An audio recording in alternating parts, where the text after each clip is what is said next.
Hello everyone, and welcome to my General Hospital YouTube channel. I hope everyone is having a wonderful day.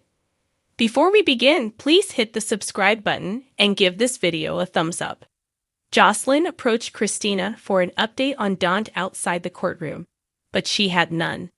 Jocelyn remarked that they ought to be pursuing the person who shot Dante instead of wasting time on Jason's trial. Christina answered, "I think they already found him."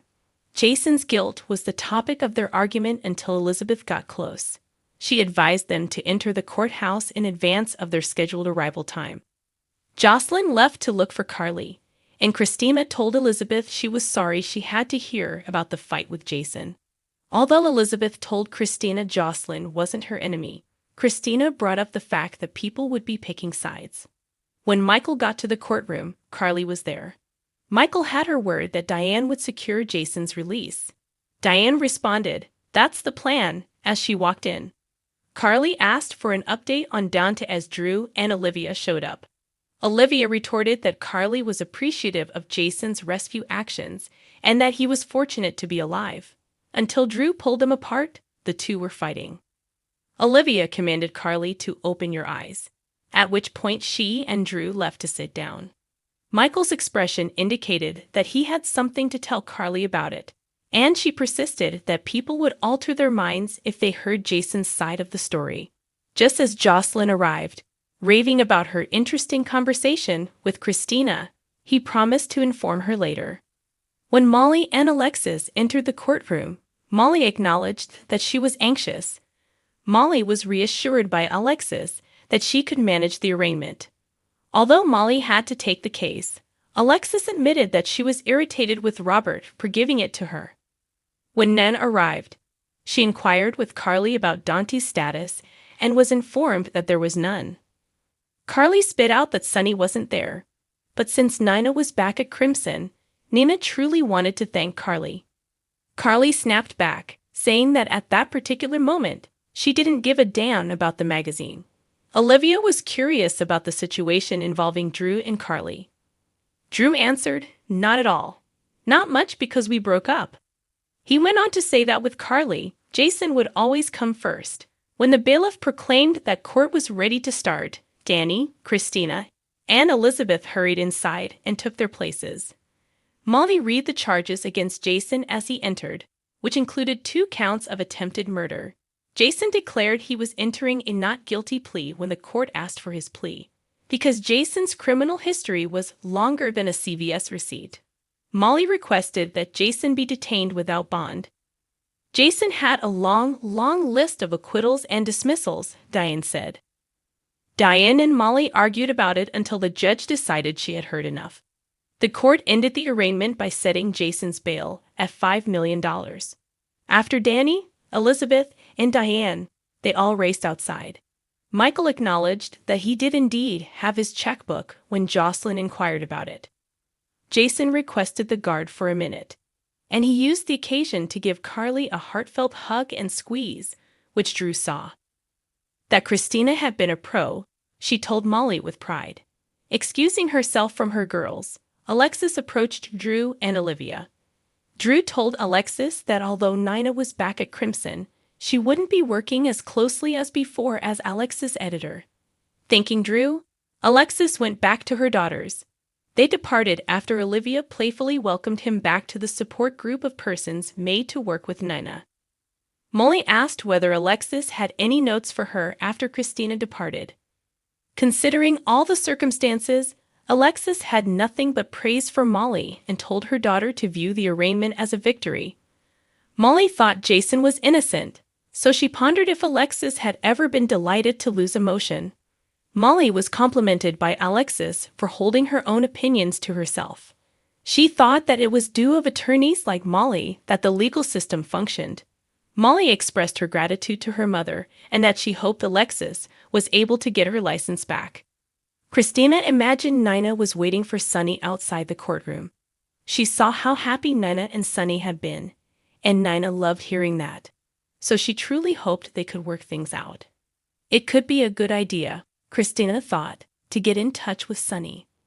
Nina was adamant about her commitment to her husband and her desire to establish their compatibility. After Michael and Jocelyn dropped Diane off at the PCPD, Diane went out to set up Jason's bail. Jocelyn was relieved that Jason, unlike Sonny, would not be detained pending his trial, and could instead stand up for the people he loved. Although Jocelyn believed they were in a stronger position because Sonny didn't deserve Jason's allegiance, Michael believed Sonny would have been present. After posting his bond, Jason appeared as short while later wearing street clothes. Jason vowed he would never betray Michael, and Diane encouraged him not to leave town and to maintain a low profile. Jason heard Michael say, "Let's head home." Jason said he was sorry, but he was not ready to go home. After Sonny visited Dante at the hospital, he went back home, and Ava said she was shocked he hadn't attended Jason's arraignment.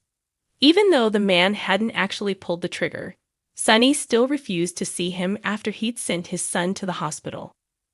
Sonny said that the knowledge that his decisions had caused Dante to be shot was the thing that hurt the most. Dante was a finer man than Sonny would ever be, he continued. He will still have plenty of time with Dante, Ava reassured him.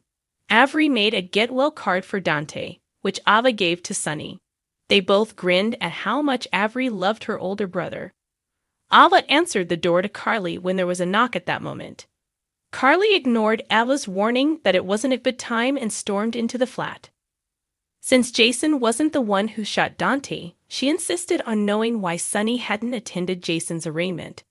They got into a heated argument because Sonny didn't see how anyone could be certain of that. Sonny maintained that he owed Jason nothing, despite her belief that he should have given Jason an opportunity to clarify.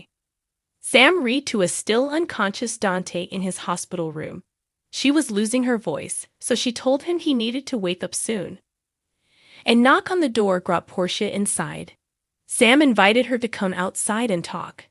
She expressed worry that Portia, as co-chief of staff, would have to stop the hospital's plan to send Dante to Turning Woods. Although Portia acknowledged that she was unaware of it, she promised to check into it for Sam. While Dante was recovering, Portia did clarify that Turning Woods had superior facilities and equipment for long-term care. Sam questioned icily what Curtis would desire if he were in Dante's shoes. Portia went away, promising to check into it for Sam. Sam came back to Dante and grasped his hand. She reassured him that he would not be leaving. That's when Stella came into the room. Sam seems unsure about Stella's purpose for being there, as family or representing the hospital. Sam clarified that TG was essentially her brother-in-law, and that Curtis was one of her best friends, but she acknowledged that she didn't actually know Stella. Stella smiled as she held out her hand to introduce herself. Sam felt she should have apologized to Portia. Stella expressed her certainty that it was unnecessary and then apologized on behalf of the hospital for catching Sam off guard. Stella clarified that since a hospital wasn't a peaceful place, Turning Woods would provide Dante with the resources and solace he needed to win his war. Sam said that Lulu, Rocco's mother, was also a resident of a long-term care home, and she didn't want him to believe he had also lost his father. Sam was grateful that Stella would reach out to Rocco and let him know that hope remained. Sam pledged to speak with Olivia and Sonny, and she restated that no one was giving up on Dante. Later, with his palm resting on the table, Sam used a washcloth to gently wipe Dante's arms and neck. She closed her eyes as she sat down on a chair. Her eyes jerked awake at that moment as the table's cup dropped to the ground. She was at Dante's side in an instant, pleading with him to open his eyes. Thanks for watching if you liked this video. So please don't forget to subscribe my channel and don't miss any updates.